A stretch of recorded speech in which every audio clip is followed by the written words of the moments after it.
Telugu Desam party శాసనసభ పక్ష నాయకుడిగా శ్రీ నారా చంద్రబాబు నాయుడు గారిని ఏకగ్రీవంగా ఎన్నుకున్నట్లు ప్రకటిస్తున్నాను. మీరందరూ కూడా మీ యొక్క హర్ష ఆమోదాన్ని తెలియజేసి తెలుగుదేశం శాసనసభ్యులందరూ నిల్చొని ఒకసారి మీరు దీన్ని ఆమోదించవలసిందిగా మీ అందరికీ సందర్భంగా కోరుతున్నాను.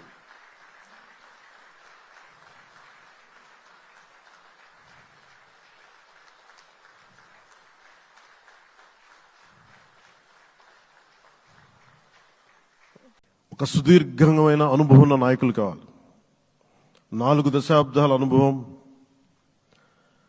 అభివృద్ధి మీద అపారమైన అవగాహన, పెట్టుబడులు తెచ్చే సమర్థత, ప్రతిభ, విదేశాల్లో ఉండే నాయకుల్ని మలేషియా దగ్గర నుంచి, సింగపూర్ దగ్గర నుంచి, యూరోప్ దగ్గర, అమెరికా నుంచి ఆ దేశాల అధ్యక్షుల్ని తెలుగు రాష్ట్రాల వైపు దృష్టి మళ్లించేంత శక్తి సమర్థత ఉన్న శ్రీ నారా చంద్రబాబు నాయుడు గారికి ఆయన నాయకత్వం చాలా అవసరం, ఆయన అనుభవం చాలా అవసరం. అలాంటి అపారమైన అనుభవం ఉన్న వ్యక్తిని, అనుభవం ఒకటే కాదు, ధైర్యశాలి.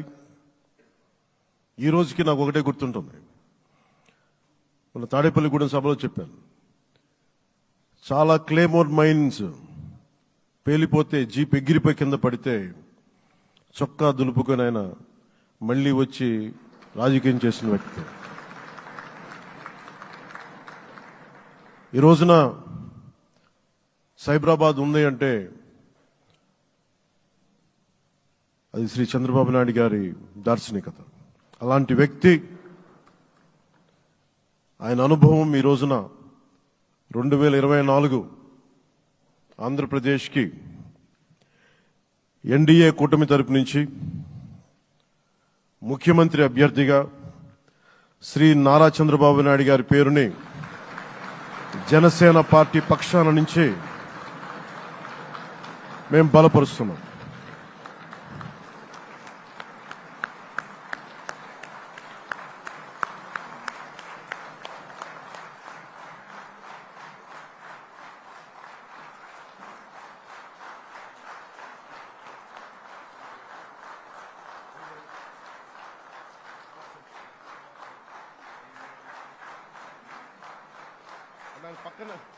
ఇది నేను ఆయన పక్కన పెట్టుకుని చెప్పాలి.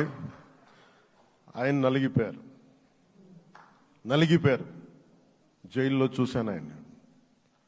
పాపం భువనేశ్వర్ గారి బాధను చూశాను. నేను అనుకున్నాను, అమ్మ మీరు కన్నీళ్ళు పెట్టుకోండి, మంచి రోజులు వస్తాయని చెప్పిన మంచి రోజులు వచ్చినాయి.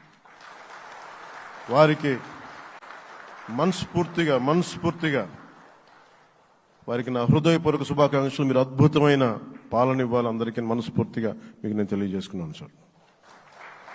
సోదరులు పవన్ కళ్యాణ్ గారు మరి ప్రతిపాదించారు చంద్రబాబు నాయుడు గారిని మన నాయకుడిగా ఎన్నుకోవటం.